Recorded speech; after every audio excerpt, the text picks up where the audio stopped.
Oi, eu sou o Matheus Marcolini e seja muito bem-vindo ao Resumo News, o podcast de notícias do Resumo ETEC. Nesse podcast eu comento as notícias mais interessantes de passar para vocês durante a última semana.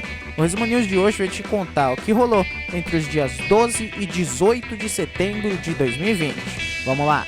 Bom, antes de começar esse episódio, é importante lembrar de 3 coisas. Primeiro, segue a gente nas redes sociais, tanto do Resumo News quanto do Resumo ETEC, e ativa o sininho aí das notificações. Segundo, esse episódio aqui é gravado sempre às sextas-feiras, então a gente perde algumas coisas aí de sábado, mas sai sempre ao sábado, é gravado à sexta, então a notícia que a gente conta aqui é entre um sábado e a sexta.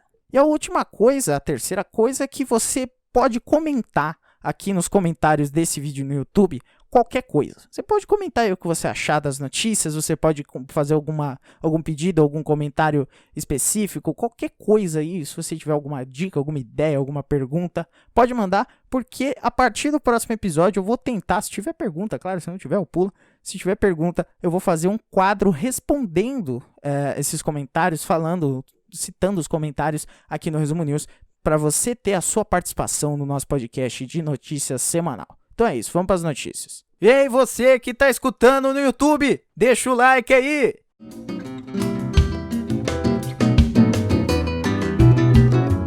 Brasil.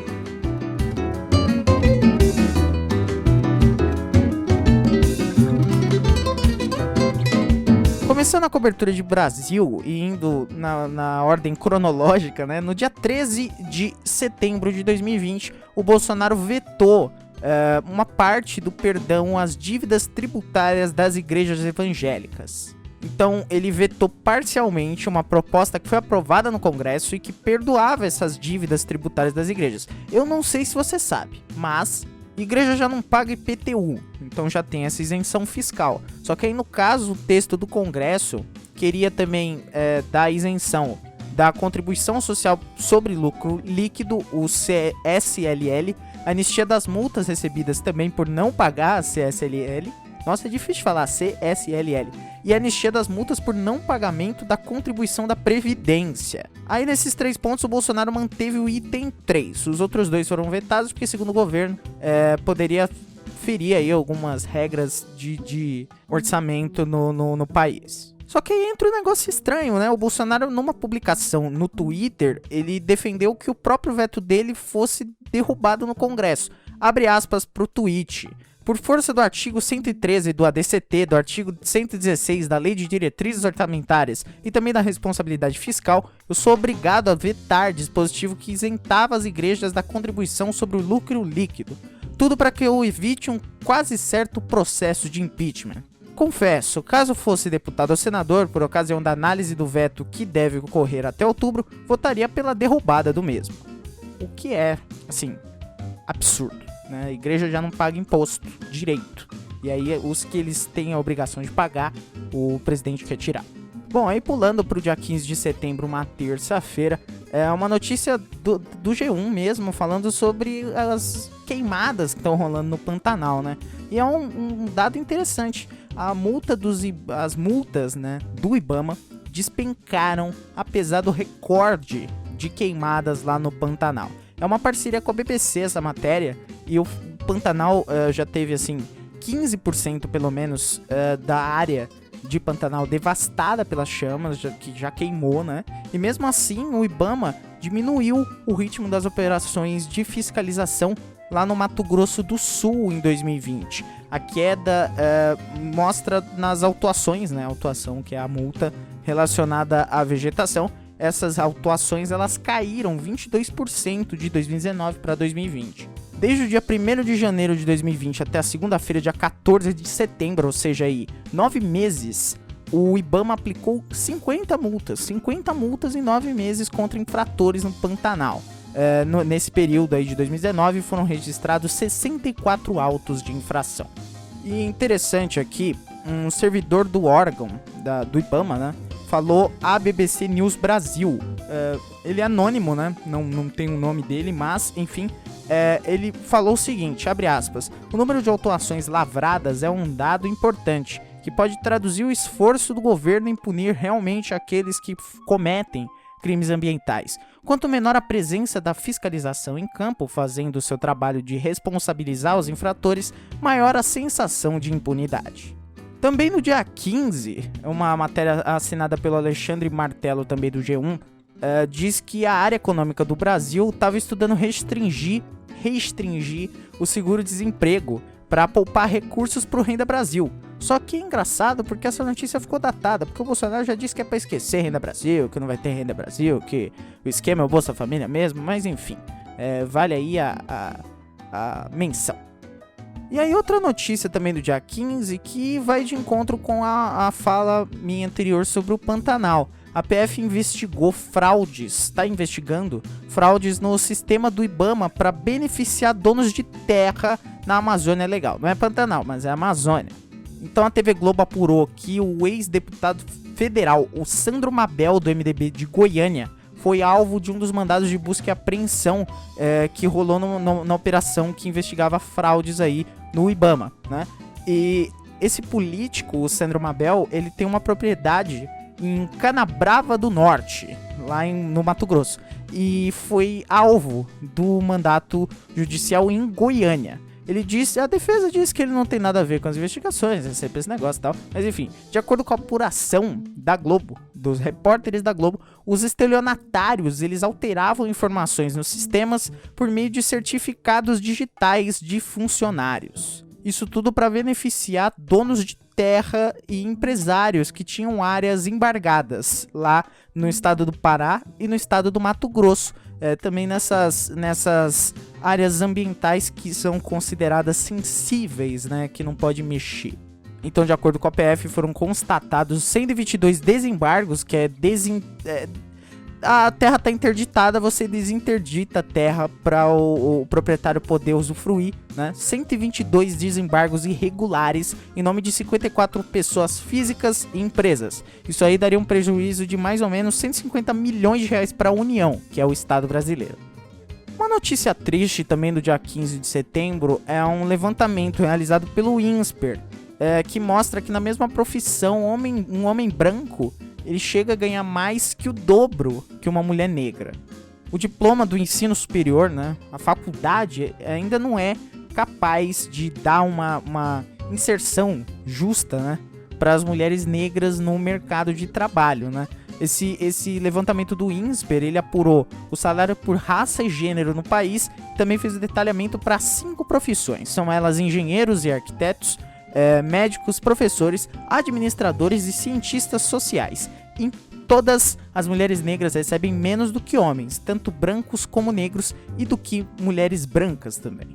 Um dos abismos, a diferença maior, né, que foi apurada pela pesquisa foi lá na medicina. Entre os formados em universidade pública, as mulheres negras têm um salário médio de R$ 6.370, enquanto os homens brancos ganham em média R$ 15 mil. No grupo de médicos que cursou em instituições privadas, a remuneração é de R$ 3.700 para as mulheres negras e de R$ 8.600 para os homens brancos. Vou abrir aspas agora para o coordenador da Cátedra Ruth Cardoso no INSPER, que é o Naércio Menezes Filho. Mesmo entre os que estão na mesma profissão, sempre há um diferencial alto de salário em função da cor ou do sexo, em que os homens brancos sempre estão ganhando mais. Isso aponta para a existência de discriminação no mercado de trabalho. Aí, para quem fala de meritocracia, né? Enfim, não tem muito o que comentar. Né? Meritocracia é história para boi dormir. Pulando pro dia 16 de setembro, né? Essa foi numa quarta-feira, né? As queimadas do Pantanal no Mato Grosso do Sul já tinham destruído uma área de 7 vezes maior que a cidade de São Paulo. A cidade de São Paulo é grande, pra você que não sabe, né? Pra você ir de uma ponta a outra pra cidade de São Paulo, sei lá, de ônibus, você deve demorar, sei lá, umas 2 horas e meia, 3 horas, né? Então, essas queimadas, enfim, o estado do Mato Grosso do Sul, inclusive, já declarou situação de emergência e a União, né, o Estado brasileiro, garantiu uma ajuda com 3 milhões de reais, que é quase nada, né? Quer dizer, é bastante coisa pra gente, mas é pouca coisa pra um Estado. Agora vamos pro dia dessa gravação, sexta-feira, dia 18 de setembro, Primeiro vamos falar do Sérgio Moro, né? Na verdade vamos falar da PF, mas a PF falando sobre o Sérgio Moro. A PF ela intimou o Sérgio Moro a depor como testemunha. Ele não é a parte principal agora, né? Agora ele é uma testemunha no inquérito no STF sobre os atos antidemocráticos que eu tanto falei aqui. Tem bastante episódio falando sobre esses tais aí atos antidemocráticos, né? Essa informação foi divulgada pelo próprio advogado Sérgio Moro, o Rodrigo Sanches Rios, e o inquérito no STF, relatado pelo maior careca do Brasil, Alexandre de Moraes, está tramitando em segredo de justiça.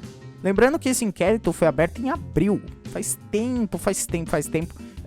Ele atendeu um pedido, inclusive, do PGR, né, do Procurador-Geral da República, o Augusto Aras. E esse pedido de investigação foi apresentado, né, depois daqueles atos. Não sei se vocês lembram, né, eu fiz episódio falando sobre isso lá no comecinho. Putz, eu não vou lembrar qual foi o episódio, né, mas falando sobre quando o Bolsonaro saiu no Palácio do Planalto, falando, enfim, interagindo com uma multidão que estava pedindo o fechamento do Congresso, do STF e tal. Inclusive, válido lembrar que na última semana também foram intimados a depor no inquérito como testemunhas o vereador Carlos Bolsonaro, o deputado federal Eduardo Bolsonaro, os dois filhos do presidente Jair Bolsonaro. Já que estamos falando de Bolsonaro, hoje lá no Mato Grosso, né, acho que é em Mato Grosso que fala, enfim, o Bolsonaro disse que ficar em casa durante a pandemia é pros fracos. E realmente assim, o presidente ele ajuda bastante a gente, né? Ele disse isso para produtores rurais em Sorriso, no Mato Grosso, nessa sexta-feira. O presidente Jair Bolsonaro, inclusive, também falou, enfim, entre outras coisas, que a Covid-19, aí, ficar em casa, é pros fracos. Ele também criticou o isolamento social, que os cientistas falam que é pra fazer, os médicos falam que é pra fazer, mas enfim, ele criticou. E é impossível não dizer que o Brasil tem mais de 135 mil mortes pela Covid-19, né? O Brasil tá caminhando a passos largos pra bater 200 mil. É triste falar, mas tá indo, né? Vou abrir aspas aqui pro Jair Bolsonaro, infelizmente. Vocês não pararam durante a pandemia. Vocês não entraram naquela conversinha mole de fica em casa que a economia a gente vê depois. Isso é pros fracos. O vírus, eu sempre disse, era uma realidade e tínhamos que enfrentá-lo. Nada de se acovardar perante aquilo que nós não podemos fugir dele. Essa região, esse estado, agiu dessa maneira. O agronegócio, em grande parte, evitou que o Brasil entrasse no colapso econômico. E mais do que isso, nos deu segurança alimentar. Não, eu não imitei o Bolsonaro dessa vez porque eu tô com a voz cansada. E eu não sei se você sabe, mas assim, imitar o Bolsonaro cansa, porque você tem que gritar. Não dá só pra falar, né? E no caso eu tô falando, porque eu tô meio sem voz. Então, fica pra próxima semana aí, imitações do Bolsonaro, isso não falta, né? Inclusive, é interessante, né? É bastante interessante essa abordagem do Bolsonaro falando que não tínhamos, que tínhamos que enfrentá-lo, né? Porque o tínhamos é uma utilização do verbo aí num passado, dizendo como se a gente tivesse realmente enfrentado o vírus, mas a gente é um dos piores países no combate à Covid-19. Então, realmente, o Brasil não enfrentou o vírus. O Brasil aceitou o vírus e o Brasil tá, enfim, cagando para todos as pessoas que acabam por falecer, por perder gente, perder parente, por causa dessa pandemia, né? E o presidente acha que realmente conseguiu combater. Para finalizar o Brasil, uma notícia sobre o estado de São Paulo. São Paulo priorizou o ensino médio, aparentemente, para outubro. Então isso quer dizer que São Paulo quer voltar às aulas presenciais. Amigo. O governo de São Paulo anunciou hoje a liberação da volta às aulas, né, no ensino fundamental a partir do dia 3 de novembro. O ensino médio e o EJA seguem liberados a partir do dia 7 de outubro e essa adesão vai depender da permissão das prefeituras e também da apresentação de um plano de retomada por parte da unidade escolar. Então as escolas que quiserem aderir tanto em outubro quanto em novembro e tiverem essa autorização da prefeitura, devem apresentar um plano de adaptação à Secretaria da Educação e às diretorias regionais de ensino. Limite máximo de alunos vai ter que ter e também o respeito a alguns protocolos sanitários. Só que entra aquele negócio, né? Na verdade, inclusive, a Rede Globo repercutiu, essa notícia é do UOL, mas a Rede Globo repercutiu algumas coisas sobre na rede municipal e na rede particular ser uma coisa que é obrigatória, e na rede estadual ser opcional, voltar às aulas ou não. Mas aí entra uma questão, né? A gente entrou em quarentena, né? Pelo menos era para ter entrado em março. Então, desde março não tem aula presencial. De março até setembro, que é o mês que a gente tá, já se passaram 6 meses. E nesses 6 meses, convenhamos que não deu para aprender muita coisa, mas aí entra aquela questão: será que realmente vale a pena? A resposta é não, né? Mas enfim, vale a pena voltar às aulas presenciais restando 2 meses pro fim do período letivo, né? Considerando ali outubro. Mas então novembro compensa voltar às aulas em novembro para ter um mês de aula presencial, arriscando contaminação? Enfim, é o lobby aí do pessoal da educação. Tem muito dinheiro envolvido.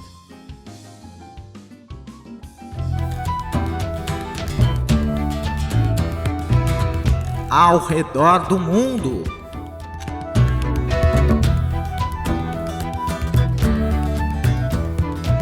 Bom, começando a falar de mundo, mas não abandonando o nosso Brasilzão, porque essa notícia tem tudo a ver, tá tudo interligado. O Mike Pompeo, que é secretário de Estado dos Estados Unidos, ele chegou a Boa Vista, no estado da capital de Roraima, né, para ter uma reunião com o ministro das Relações Exteriores do Brasil.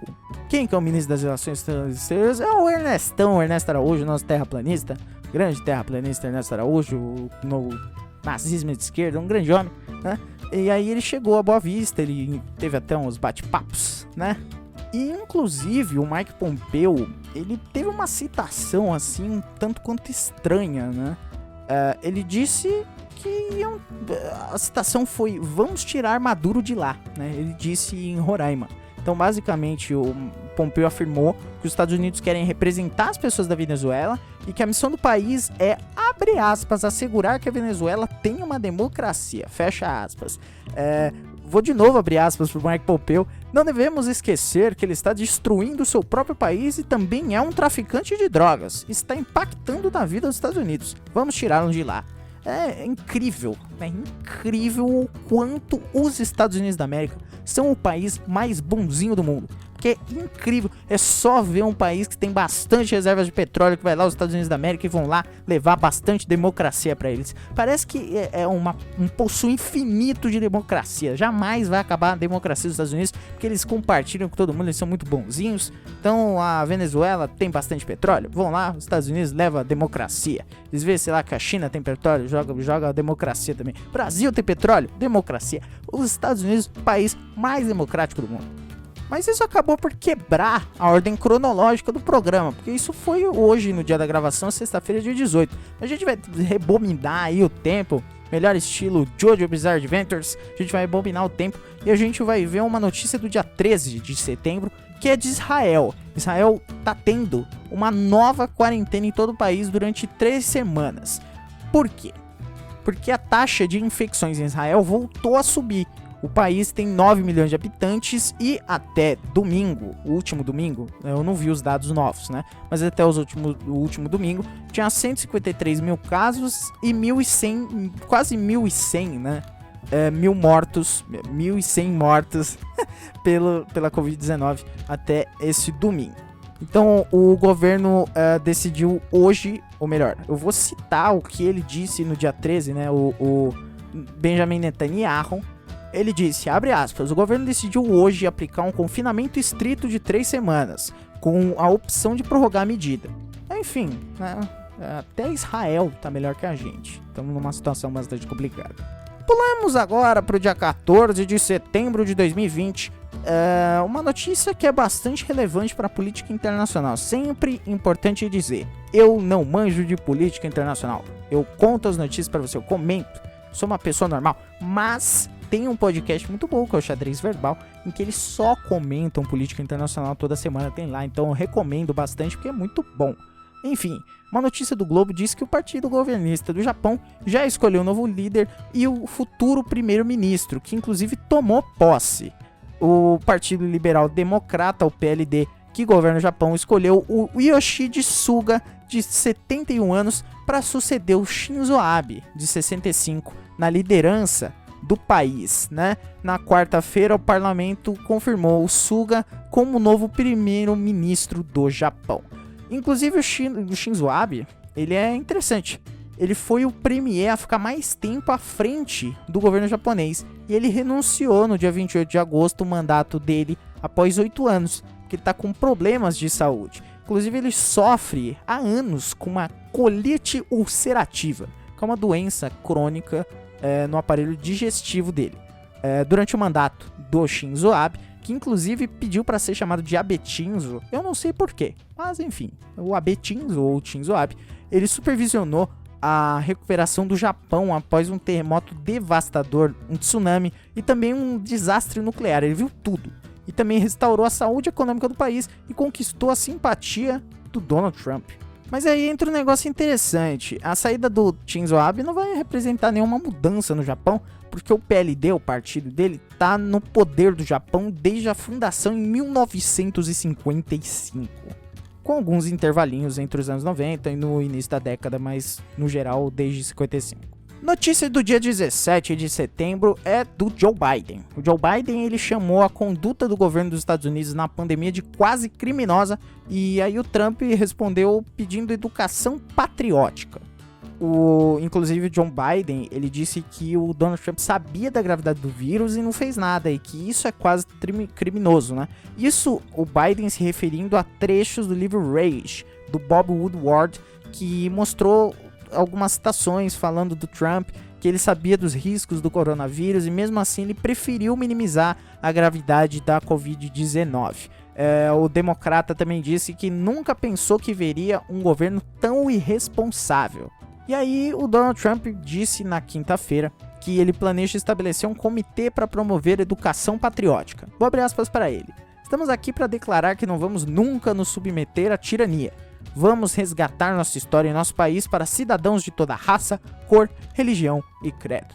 E aí, continuando no assunto dos Estados Unidos, os Estados Unidos vão proibir downloads do TikTok, o uso do WeChat a partir do domingo. Esse domingo vai... É amanhã, né? Você que está escutando no sábado, é amanhã. É interessante, né? Porque quem já tem o TikTok instalado vai poder continuar usando. Mas esse Departamento de Comércio dos Estados Unidos anunciou na sexta que ele vai proibir a partir de domingo, dia 20, o download do TikTok. A restrição para o WeChat, que é tipo o Zap chinês, é mais abrangente e não dá para mandar mensagem, não dá para usar. Essa limitação vai passar a valer para o TikTok em 12 de novembro, caso um acordo entre a desenvolvedora do TikTok e a empresa americana Oracle não seja aprovado pelo Trump. E aí você pensa, Matheus, isso é censura? Mas enfim, a justificativa dos Estados Unidos abre aspas, o Partido Comunista da China mostrou que tem os meios e a intenção de usar esses aplicativos para ameaçar a segurança nacional, a política externa e a economia dos Estados Unidos. Então basicamente aí os Estados Unidos dizem, só a gente pode roubar dados. Então só americano pode roubar dados. Onde já se viu o TikTok roubar dados dos usuários, né? Só quem pode fazer isso é o Facebook e o Google. Só esses dois aí pode porque eles são americanos. E não é só o Pantanal que tá pegando fogo, infelizmente, né? Incêndios florestais pelo mundo todo são os maiores em escala e em emissões de CO2 em 18 anos. É uma matéria da BBC que diz que os cientistas estão alertando sobre esses incêndios florestais no mundo inteiro. Dados da NASA e do sistema Copérnicos da União Europeia revelaram que os incêndios em Nova Gales do Sul, na Austrália, e no Ártico Siberiano, na costa oeste dos Estados Unidos, e no Pantanal brasileiro, foram os maiores de todos os tempos, com base nos 18 anos de dados sobre os incêndios florestais no mundo todo pelas organizações que foram computados. Os especialistas dizem que a Amazônia voltou a níveis de desmatamento observados pela última vez há uma década. Vou abrir aspas aqui para o cientista sênior do Instituto de Pesquisa Ambiental da Amazônia, o IPAM, o Paulo Montinho. Abre aspas, você não pode ver incêndios como os da Califórnia porque os da Amazônia continuam muito baixos, mas causam mais danos. As árvores podem morrer lentamente em poucos anos, e um hectare de floresta amazônica tem 300 espécies de plantas e árvores, em comparação com a Califórnia, que tem apenas 25. Fecha aspas. E a matéria é bastante completa, fala sobre os impactos que vão rolar no mundo inteiro, né?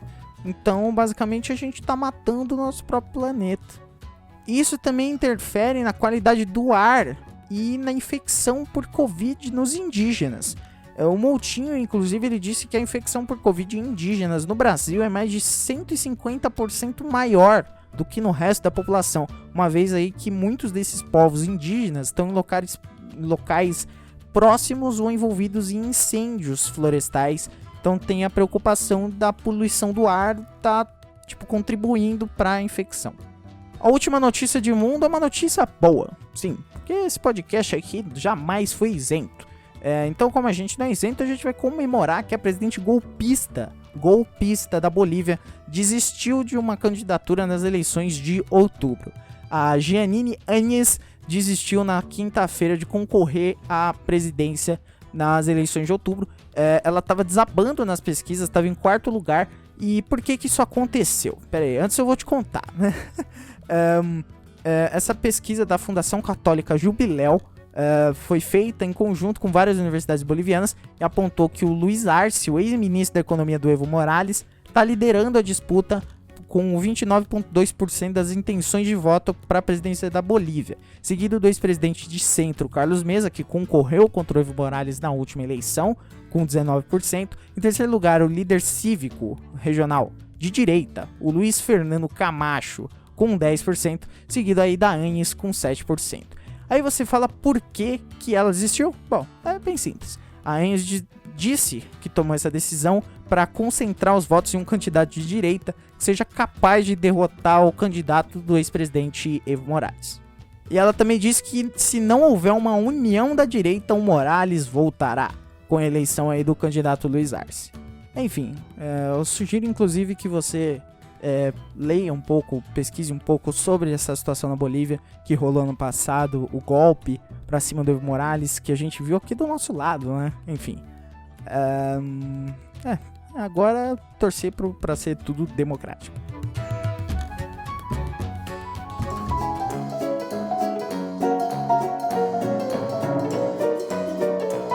Rapidinhas. Turistas flagram baleias jubarte durante o passeio em alto mar em Abrolhos, na Bahia. Benfica é eliminado da Liga dos Campeões pelo PAOK da Grécia. Caminhonete e caminhão colidem e condutores se unem para arrastar veículo em rodovia no Acre. A Fazenda, após levar bronca da produção, Jojo Todinho pede óleo ungido a Edir Macedo e Lipe descolore o cabelo de Lucas Selfie.